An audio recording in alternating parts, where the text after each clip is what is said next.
जो हम लोग वाल्मीकि मेले का आयोजन कर रहे हैं अंतर्राष्ट्रीय स्तर पर, आज उसकी पहली प्रेस कॉन्फ्रेंस है। आपके माध्यम से आज से लेकर के 26 अक्टूबर तक हम आपके मीडिया के माध्यम से इस कार्यक्रम को ज्यादा से ज्यादा फैलाएंगे। फिर एक बार अगला हमारी जो मीटिंग होगी वो 26 तारीख को हमारा कार्यक्रम है।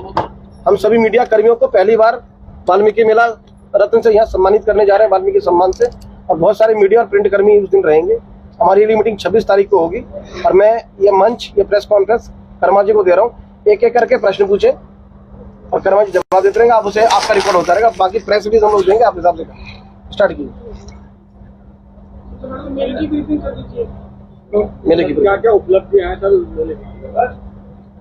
क्या क्या है मेले में? क्या मेले में क्या? सभी साथियों को जय श्री राम।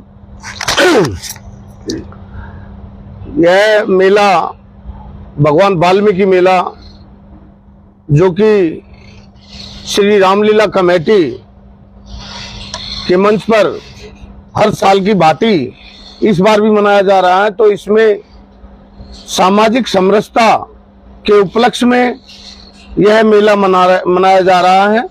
और इसमें जो खास बात है कि 150 संस्थाएं, धार्मिक संस्थाएं पूरी दिल्ली की मिलकर हम इस मेले को मना रहे हैं। और इस मेले में आपको देखने को मिलेगा कि छोटे छोटे बच्चे हमारे राम के रूप में, भगवान वाल्मीकि जी के रूप में, हनुमान जी के रूप में, लक्ष्मण जी के, सीता जी के, परशुराम जी के रूप में आपको छोटे छोटे बच्चे, हजारों की संख्या में यहाँ पर बच्चे आपको नजर आएंगे।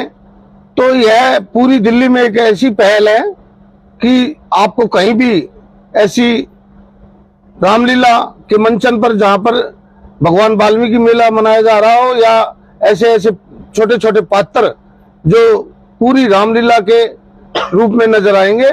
तो यह मेले की एक खासियत है। उद्देश्य क्या रहता है इसमें? इसके पीछे उद्देश्य क्या है? उद्देश्य है सामाजिक समरसता।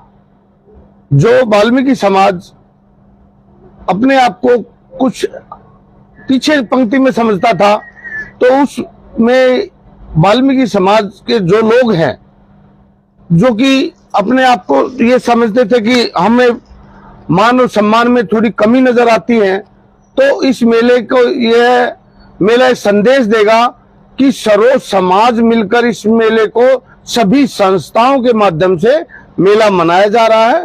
तो ये इसकी खासियत है। और जो संस्थाएं आपने बताई 150, वो दिल्ली की है, तमाम राज्यों की शामिल है? नहीं, ये दिल्ली की संस्थाएं हैं। उन लोगों को क्या संदेश देना चाहेंगे जो अपने धर्म से विमुख हो रही हैं? यह संदेश, जिस तरीके से कुछ दूसरे धर्म के लोग हिंदू धर्म को कन्वर्टिंग करने का प्रयास करते हैं, वो लालच देते हैं, तो इस मेले के माध्यम से जो सामाजिक समरसता के उसके उपलक्ष्य में मनाया जा रहा है, तो ये मैसेज यही जाएगा कि हम सनातनी सब एक हैं और हमें अपने धर्म की रक्षा करनी चाहिए और हमें एकता और भाईचारे का परिचय देना चाहिए। वर्मा जी, कई साल से आप लगातार ये जो है वाल्मीकि मेले का आयोजन करते आ रहे हैं। पहले जो है राजनीतिक जो लोग थे वो भी मंच पर आया करते थे, चाहे वो केजरीवाल हो या फिर अब आप बीजेपी से जुड़े हो, तो क्या आपको कुछ राजनीतिक लोग जो है वो भी नजर आएंगे यहाँ? जब से हमने मेला मनाया है तो हमने कोई भी राजनेता इसमें नहीं बुलाया। हम इस मेले में सिर्फ वाल्मीकि समाज के लोगों को ही आमंत्रित करते थे। IAS, IPS, दानिश, जज, इंजीनियर, डॉक्टर, अंतर्राष्ट्रीय खिलाड़ी, हम उनको ही बुलाकर इसमें सम्मानित करते थे। यानी कि मेले का जो मुख्य उद्देश्य है, जो वाल्मीकि समाज के जो उस स्तर पर जो बैठे हुए लोग हैं उनको सम्मान देना और जो है उनको अपने समाज से रूबरू करना। मैं अपने प्रश्न पे दोबारा आ रहा हूँ उत्तर पे, कि हम पहले जब मेला मनाना स्टार्ट किया तो हम अपने समाज के लोगों को ही बुलाकर, ऑल ओवर इंडिया से, इसमें 8-9 कंट्रियों से भी लोग आए हैं, और ऑल ओवर इंडिया से तो लोग आते ही हैं, हर स्टेट से लोग आते हैं। यह भारतवर्ष में सबसे बड़ा प्रोग्राम वाल्मीकि समाज का होता है, तो हम उनको सम्मानित करते थे। लेकिन जो समाज की समस्या जो समाज की समस्याओं से अवगत कराने के लिए हमने दिल्ली के सीएम को भी बुलाया और भी पार्टियों के लोगों को बुलाया। हमने आरएसएस के श्री डॉक्टर कृष्ण गोपाल जी को भी बुलाया। हमने विश्व हिंदू परिषद के आलोक कुमार जी, वो हर प्रोग्राम में हमारे आते हैं, उनको भी बुलाया। हमने गृह मंत्री राज्य मंत्री नित्यानंद राय जी को भी बुलाया। हमारे प्रोग्राम में हम जिसको भी इनविटेशन देने के लिए जाते हैं, ज्यादातर लोग सभी आते हैं। उनके माध्यम से हम अपनी समस्याओं को, जो समाज में समस्याएं हैं, उनसे उनको अवगत कराते हैं। तो मेले में ये भी हम जो छोटी छोटी समस्याएं हैं जिनसे वाल्मीकि समाज मतलब उत्पीड़न है, तो उनसे भी रूबरू कराने का मेले में ही प्रयास किया जाता है। ये तो रूबरू कराने की बात समस्या होती है, तो क्या उन समस्याओं का समाधान या सिर्फ आश्वासन ही जो है राजनीतिक पार्टियों की तरफ से या सरकार की तरफ से मिल रहा है? नहीं, मेले का सबसे बड़ा फायदा जो कि वाल्मीकि समाज है, जो सर्वप्रथम सुबह उठता है, कोई पार्क जाता, कोई मंदिर जाता, कोई गुरुद्वारे जाता है, कोई अपना मोटापा कम करने के लिए पार्क जाता है, लेकिन ये सबको स्वच्छ और स्वस्थ रखने के लिए ये समाज अपने बच्चों को सोता हुआ छोड़कर और हमें स्वस्थ और स्वच्छ रखने के लिए अपने घर से निकल जाता है। और बच्चों का स्कूल होता है 7:30-8 बजे का, और इनकी हाजिरी जो अटेंडेंस होती है वो 7 बजे की होती है। तो इसलिए इसके समाज के बच्चे पढ़ लिख भी नहीं पाते। और जो कुछ लोग इनको घृणा की नजर से देखते हैं, उनको भी संदेश देना चाहता हूं कि अगर वाल्मीकि समाज जिस तरीके से कोरोना काल में एक डॉक्टर के रूप में नजर आया था, किसी का अगर माँ एक्सपायर होगी तो बाप और उसका बच्चे उसका हाथ नहीं लगा रहे थे, किसी का भाई एक्सपायर हो गया तो कोई परिवार वाला उनको हाथ नहीं लगा रहा था, लेकिन एक ये सफाई कर्मचारी योद्धा, इनको डॉक्टर का उपाधि मिलनी चाहिए कायदे से। तो इनकी जो समस्याएं हैं, उनकी समस्याओं के लिए ही मैं केजरीवाल पार्टी में गया था। जब वहां पर किसी की सुनवाई नहीं हुई, उस पार्टी में किसी की सुनवाई होती ही नहीं है, वो झूठों की पार्टी है। तो मेरे से भी कई लालच दिए गए, तो मैंने उस पार्टी को छोड़ा। क्योंकि जब जिनकी समस्याओं के लिए मैं अखिल भारतीय सफाई मजदूर संघ का भी राष्ट्रीय अध्यक्ष हूं, तो उनकी समस्याओं का भी समाधान नहीं कर पाए, तो हमने पार्टी छोड़ी और भारतीय जनता पार्टी मैंने ज्वाइन की। क्योंकि हमारे सनातन को सुरक्षित हाथों में अगर रख सकती है, हमारे हिंदुत्व को अगर कोई जागरूक कर सकता है, हाथों में रख सकता है, तो वो मोदी जी है। तो मोदी जी, हम बीजेपी में आए तो हमने इनकी समस्याओं का समाधान भी किया। जो 25-25 साल से कच्चे थे, लेफ्ट आउट केस थे, जो डेथ केस थे, जो इनका FR 17 जो लगा दिया गया था कानून, वो बहुत खतरनाक कानून था, वो भारतीय जनता पार्टी ने ही हटवाया और जो 25-25 साल से कच्चे थे उनको पक्का भी कराया। वाल्मीकि समाज की प्रदर्शनी है या महर्षि वाल्मीकि के चरित्र से जुड़ी हुई लोगों के बीच में पहुंचाने की है? जो महर्षि वाल्मीकि के चरित्र से जुड़ी हुई बातें हैं वो लोगों तक पहुंचाने की है या वाल्मीकि समाज की प्रदर्शनी दिखाई जाती है? यह वाल्मीकि समाज की प्रदर्शनी नहीं है ना, यह वाल्मीकि जो प्रथम कवि थे पूरे विश्व के, उनको जो लोग जो धूमिल हो चुके थे, जिन्होंने रामायण की रचना की, जिन्होंने राम का नाम उजागर किया जन्म से पहले, तो उनके बारे में लोगों को जगाना। क्योंकि आज जिन्होंने रामायण लिखी, आज अगर RSS संघ परिवार विश्व हिंदू परिषद ना हो तो वाल्मीकि जी को तो लोग भूल ही चुके थे। अगर आप छोटे से बच्चों को पूछोगे तो रामायण किसने लिखी थी, तो कोई कहेगा तुलसीदास जी ने लिखी थी, कोई कहेगा विश्वेश्वर दयाल जी ने लिखी थी, कोई कहेगा शंकर दयाल शर्मा ने लिखी थी। अलग अलग नामों से रामायण को जाना जाता है, लेकिन भगवान वाल्मीकि जी जो रामायण के रचनाकार हैं, उनके बारे में लोग भूल चुके हैं। तो इस मेले के माध्यम से हम भगवान वाल्मीकि जी का जो चरित्र है, जो उनका असली रूप है, वो हर समाज के, क्योंकि हमारे मेले को सामाजिक 150 संस्थाओं के करीब सामाजिक संस्थाएं मना रही है, तो हर आज इस मेले में कन्हैया मित्तल जी, जो आज की तारीख में प्रसिद्ध गायक हैं, आपसे जानकर अति खुशी होगी कि जब मैं कन्हैया मित्तल जी के पास गया तो कन्हैया मित्तल जी का जो संदेश मैं लोगों तक पहुंचाना भी चाहता हूं आपके माध्यम से।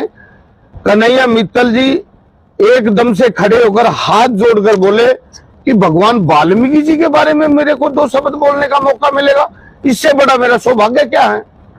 मैंने उनसे पूछा क्या फीस होगी सर आपकी? बोला मैं 1 रुपया भी नहीं लूंगा भगवान वाल्मीकि मेले में आने के लिए, और मेरे लायक कोई काम और कोई भी सेवा हो तो आप मेरे को बताइए। आप लोग इतना अच्छा काम कर रहे हैं। हमारी संस्था की उन्होंने बहुत तारीफ की, और हमारे संस्था के सभी लोग यहाँ कार्यकारिणी बैठी भी हैं, तो हम उनसे भी आपको रूबरू कराएंगे।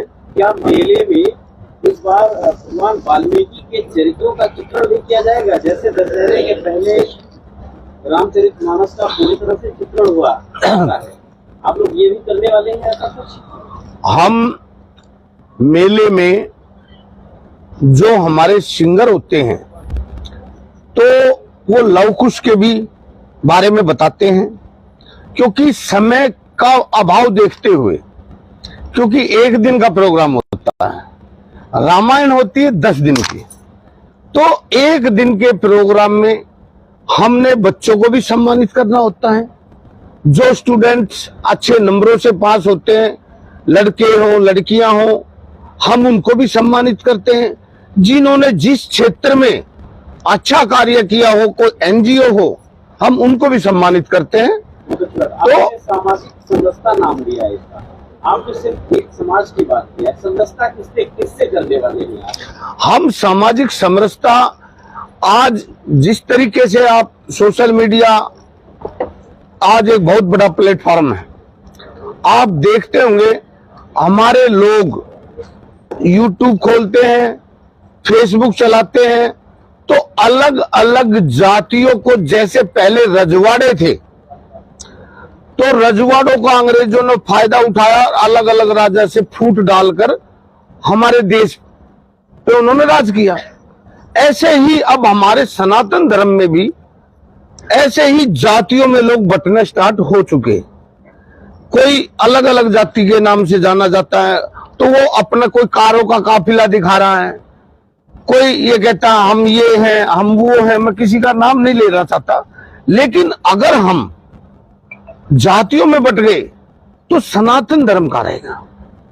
आज हर समाज ने, हर जाति ने अपना अपना कोई ना कोई ईश्वर बना लिया है, लेकिन अगर सनातन को जिंदा रखना है तो हमने जो पहल की है वाल्मीकि समाज के मेले में सामाजिक समरसता दिखाने की, मैं ये चाहूंगा कि हमें हर प्रोग्राम, चाहे हमें दिवाली हो, चाहे होली हो, चाहे दशहरा हो, चाहे कृष्ण जन्माष्टमी हो, जो कोई भी, चाहे छठ पूजा हो, चाहे दुर्गा पूजा हो, हम सब ने, सभी जातियों ने मिलकर हमें एक ही नारा देना चाहिए कि हम सनातनी हैं, हम हिंदू हैं। मेले में कैसे प्रवेश कर सकते हैं? वैसे एक मिनट, अलग अलग क्वेश्चन पूछे।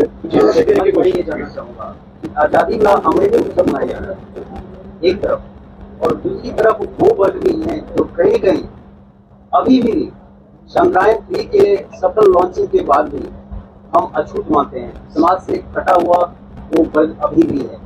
कहने के लिए समरसता है, हमारा भाई है, हमारा प्यार है, हम उसके साथ उठते हैं बैठते हैं, लेकिन ऐसा नहीं दिखता। दूसरा सवाल जो मेरा है वो कहीं कहीं ये जो अनोखा आपका कॉन्सेप्ट है, तो उत्तरोत्तर इसमें कुछ और ऐसा जोड़ा जाए ताकि ये मेला एक अंतर्राष्ट्रीय मेला के रूप में जो अवदान है महर्षि वाल्मीकि का, वो अंतर्राष्ट्रीय स्तर पर पहुंचे। जी,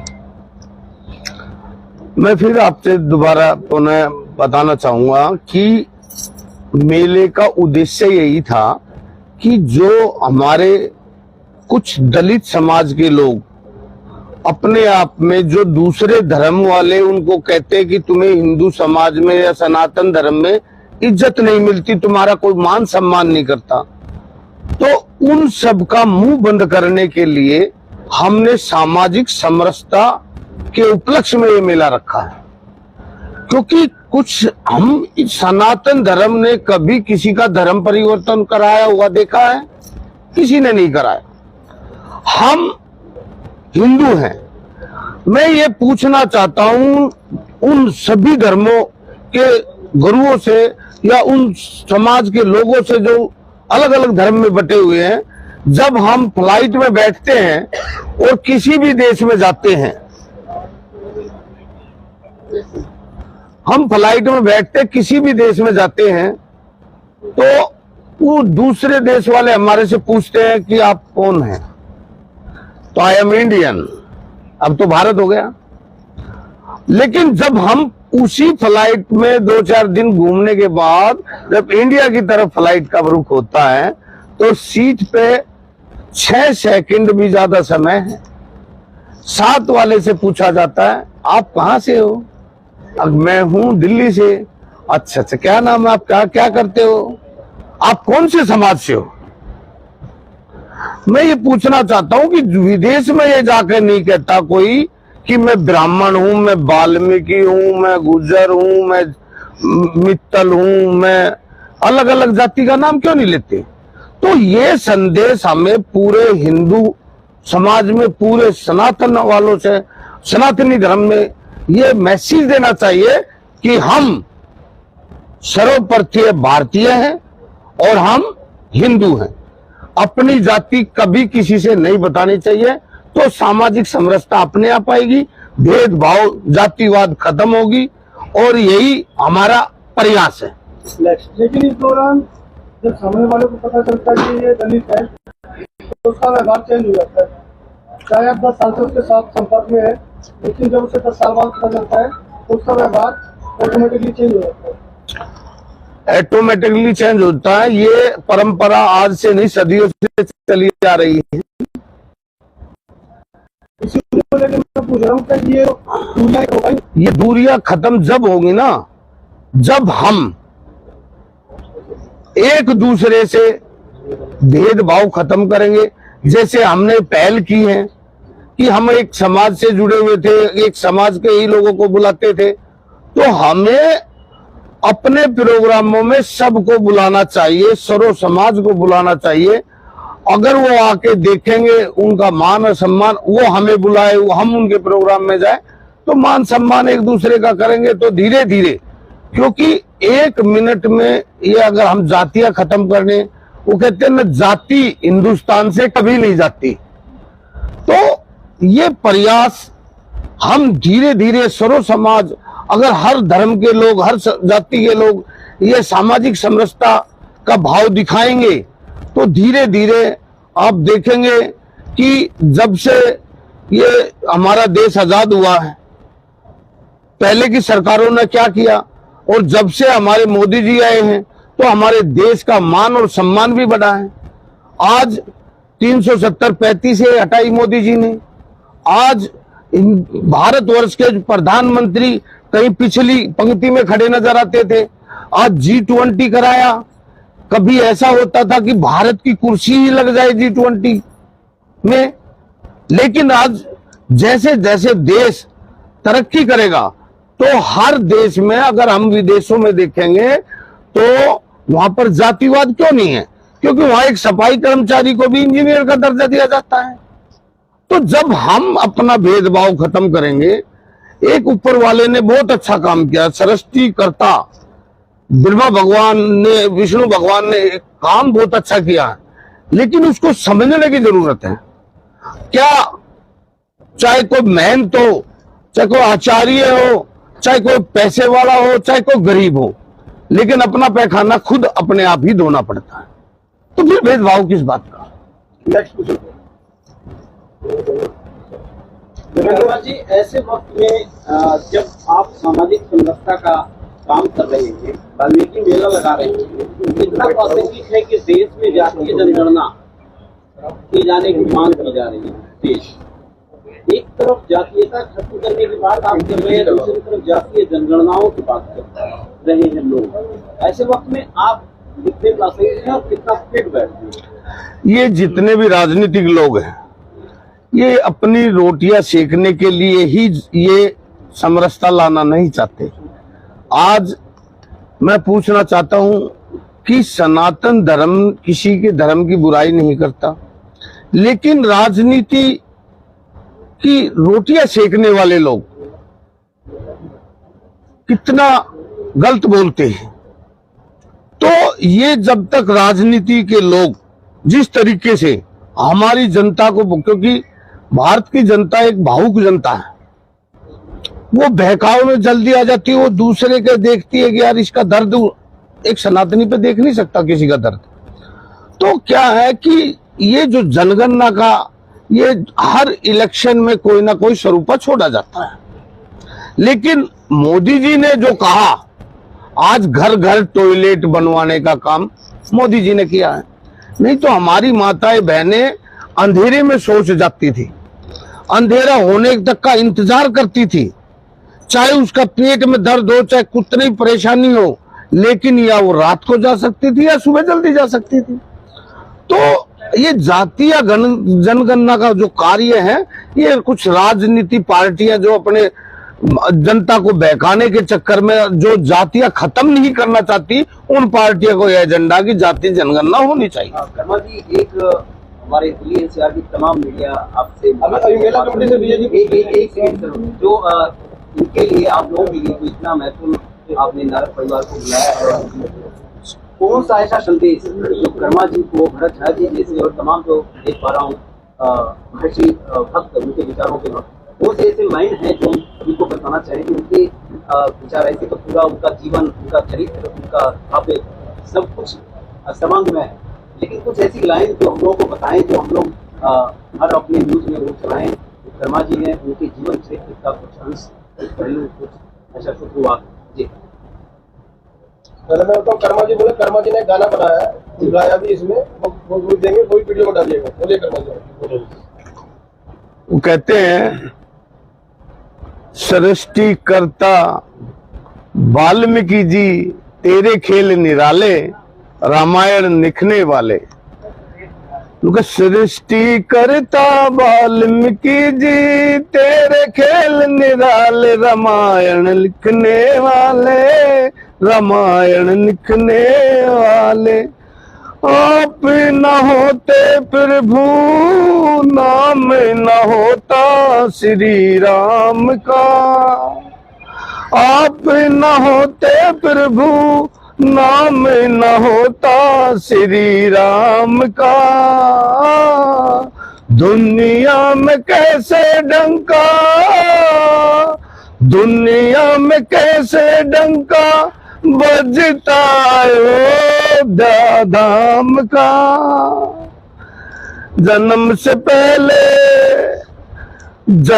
पहले नाम उजागर करने वाले, रामायण लिखने वाले, रामायण लिखने वाले।